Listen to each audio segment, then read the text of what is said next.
It's good to see you again. I'm Tandy McConnell, and here in South Carolina, and I'm honored to be with you once again. I'll ask my colleagues to introduce themselves. Rita, if you'll go next. Rita McCann, and I'm a lawyer in Huntsville, North Alabama. I'm glad to see you again today. And I'm Mike Miles from Birmingham. You got three Alabama judges today. Mike, down here, Tandy's right, down here, whether something is a creek or whether something is a river is defined by whether it's deep enough to baptize somebody in. If it's deep enough to, then I think it's a river. You got to have some standard, to decide how that works. I'm glad to see you. They told me great things about y'all yesterday, so I'm glad to get to see you in person today. Thanks. And would you introduce yourselves, please? I'm Isaac Amon. I go to Gahanna Middle School South. I'm Tiffany Kelly. I go to Gahanna. Yeah. I'm Chase Morrow. I go to Gahanna. And your teacher, can you introduce your teacher for us? Mr. Browning also goes to and hello, Mr. Browning. It's great to be here with you guys, all of you. So let's get down to business. We're the Unit 2 judges. We're interested in the things that shaped the founders' thinking about government. And as you have no doubt deduced, we're asking question 2 today. In the Declaration of Independence, Thomas Jefferson stated that governments are instituted among men, deriving their just powers from the consent of the governed. From what sources do the people derive the right to establish government? How is the consent of the governed related to the concept of popular sovereignty? Does natural rights philosophy justify a right to revolution? Why or why not? And why might the principles and practices of self-government contained in the Declaration of Independence have been considered radical at the time? If you're ready, please begin. The nation of America deliberately created its government to contrast Britain's reign over the colonies, seen through the general distaste of how England ran their government during the American Revolution. The founders set out to provide equal power to a national government to flourish rather than become authoritative. The greatest fear of the American nation was to create a government that suppressed representation and justice. The US government had to resolve an ethical dilemma to allow for an institution of power. Government officials needed to understand what they were doing was consensual in terms of citizens.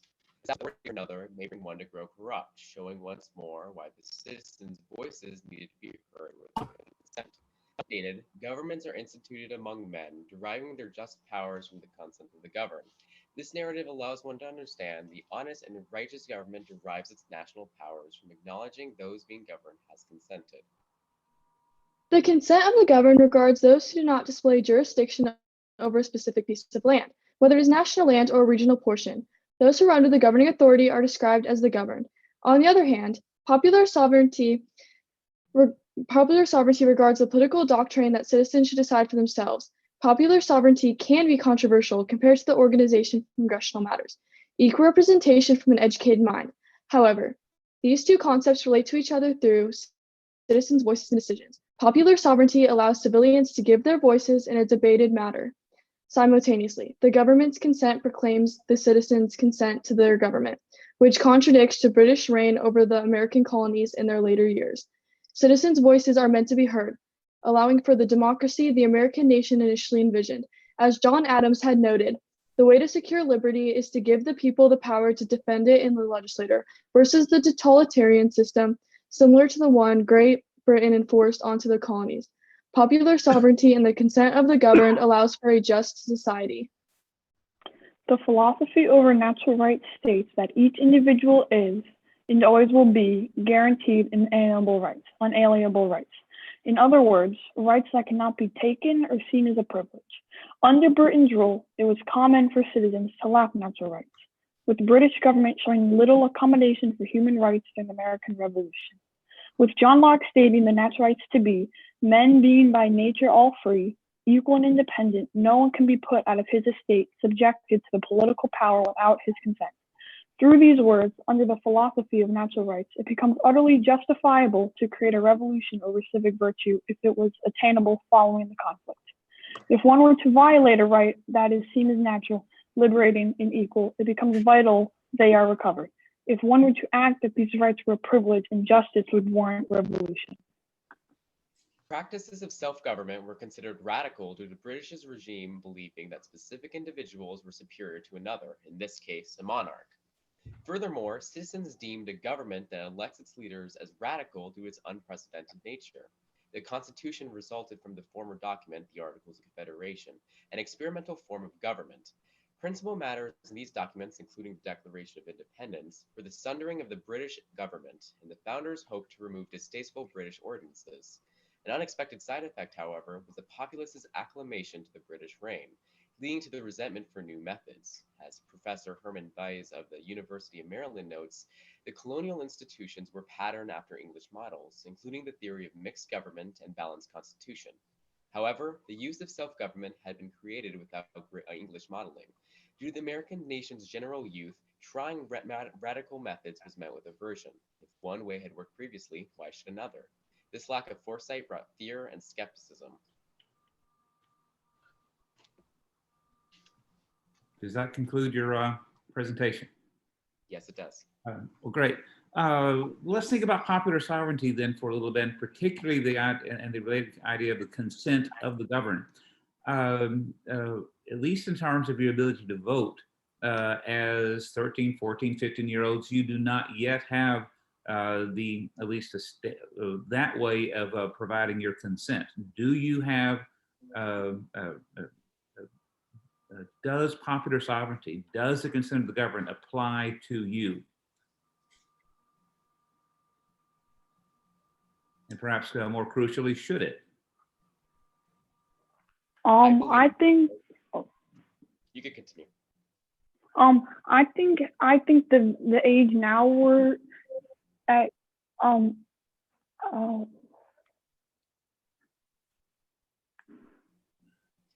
If I may, I'd like to help out Chase. I think what he's trying to say is with such as the right to vote, it becomes a decision as when you reach the term of age. But as a child or adolescent now, I do believe the consent of the governed does still apply to you, as we are consenting until we reach the 18-year-old age, which then we could most possibly not consent, and if we may, move away once we are free from, our parents. So this is really an important issue, I think. How does someone who can't, for whatever reason, being beneath too young to vote, how can someone in your position express or withhold that consent? Or is that possible at all? I do believe it is possible. You can continue. I do, like, we can express like what we agree with about the government by like learning about the different issues and stuff and developing our ideas, and then soon leading into when we are old enough to vote, we have the right decisions and we make like the right choices. To add on. Go ahead. I was just gonna say a little bit on how to like add on to what Tiffany has said on how like before we are legally allowed to vote, before then we can learn as much as we can. Right? We could like express our feelings and we can almost like kind of like show like what we almost like support until then and then once we get to the voting age, then we can actually use it. Excellent. Thank you so much. Will you go ahead? That's why I'm nodding. I'm sitting here nodding. There's a term called implied consent. And if you submit yourself to the law of the land, I think that's the way you're giving back until you reach the age where you can vote for or against issues or people. Tell me if Americans today give their consent to be governed the way we were talking about just now. If they do, how do they demonstrate it? And if they don't give their consent, how do they demonstrate their refusal to be governed? Can you think of ways? I believe citizens represent their consent of the governed is by primarily following the rules and regulations of our law and constitution. Doing so is showing that they are consenting to the government law over themselves. And one way I believe they show they are not consenting is through protest, and more prominent is violent matters, even though not is frowned upon, but that is another way to show riots as example of how they do not agree with or consent to the government that governed. Follow up on To that. I'm sorry, go ahead. Oh, no, you're okay. I was just going to add on kind of to say on how Isaac was saying on how like for protests and stuff, but like for in today's world with like the COVID-19 rules, some people are giving their consent to the government in which they're telling them with all this lockdown and everything, and then others are not giving their consent and they're protesting. So it could go either way. Well, and to follow up quickly, when does a demonstration infringe upon your right or my right? Could you rephrase that question, please? I guess I need to make a better question because it wasn't a good one. For example, when we were all watching TV on January the 6th and we saw windows broken and we saw doors broken and we saw people killed, at that point, is it a demonstration or is it an infringement on others' rights? I do believe. Oh, Continue. sorry. I do believe that like that protest did get like a little out of hand and it wasn't dealt with in the right ways, but they were trying to express themselves, but it did go a little too far by like their natural rights and stuff. To add on to what Tiffany was saying, although they were showing that they are not consenting to the government, it does become difficult to place it as they were once again doing things as human rights that were undisputable, such as terror and as destruction of property. Well, this can become problematic as they are trying to express their views on policies. It does become unreasonable, and I believe the action dealt on those who were during the insurrection, it'd be perfectly justifiable rather than infringing the rights of the protesters or rioters that are said. At Gahanna, if a new policy was put in place or some event was canceled by the school for some reason, would you feel comfortable at your school peacefully protesting that? Do you know what you could do or could not do without getting in trouble at your school if you felt strongly enough about something to peacefully protest? If I can go, it would almost be like similar to the Capitol building. We would have the right to peacefully protest, and if we want to like say how we are feeling, but if we take it out of hand and if we start destroying property, if we start rioting and say burning things or breaking things, then that is when it is turned from a peaceful protest to then to a riot. To add on to what Chase said. Keep going. Yeah. You can go. Yeah. To add on to what Chase. To add on to what. Okay. You got. Isaac, you can go. Okay. To add on to what Chase said, during like if we were going to protest, the moment that we disrupt other people's learning and disrupt what other people believe in, that's when it would be taken out. That would be taken too far. That's a pretty good standard right there. That's pretty good. Isaac, I know she's doing time. Tandy, can Isaac say what he was going to say a second ago? Absolutely. Tiffany pretty much explained exactly what I was going to say. People are entitled to their right of a free education. And if it were disrupted, although you are given the right to assemble and freedom of speech, if it were to violate the right of an education, then it becomes problematic. Good answer. Very answer. good. Thank Good way to conclude the presentation. Wonderful job, wonderful presentation. We asked you some really tough questions. They did not have obvious answers. They had, I never say that, that there are no wrong answers. There were lots of wrong answers there, but you managed to find the right ones. That's tricky. This is a demanding thing that we're giving you to do that many college students would be challenged by these questions and by this setup. So you guys are doing great. So best of luck with all this, and we look forward to seeing you at some point in the future. Maybe when you cast your hat into the ring to be running for the next Senate seat in Ohio. Trina, you want to go? You want me to go?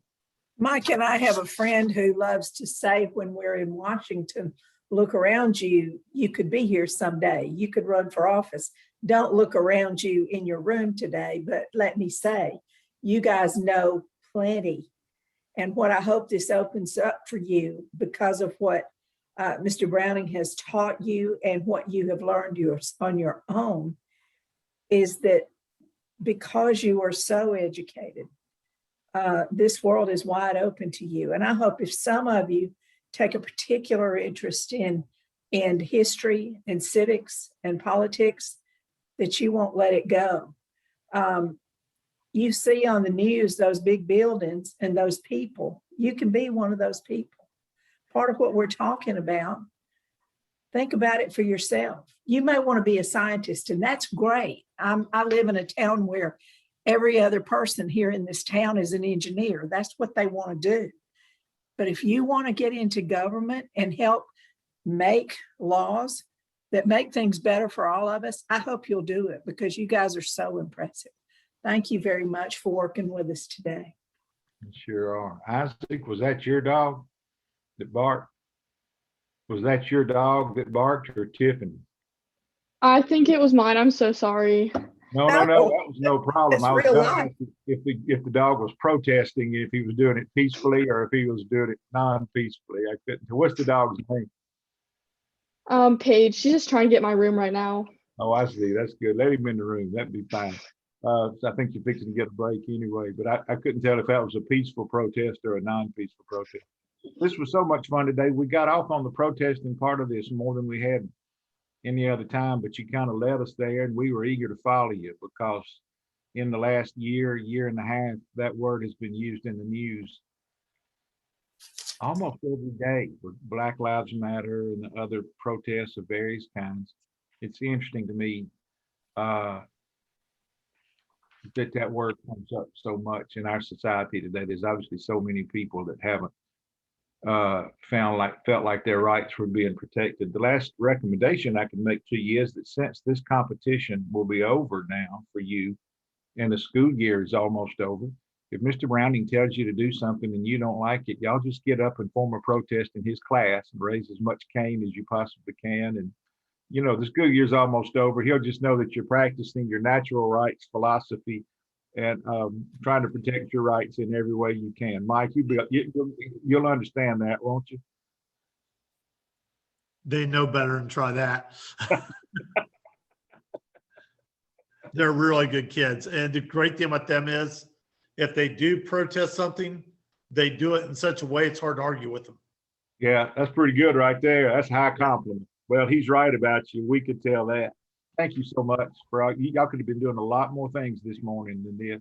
And for y'all to be doing this with us earns friendship from the four of us for a long, long time. We'll see you again, I imagine. Thank you very much. Mike, thank you, buddy, very much.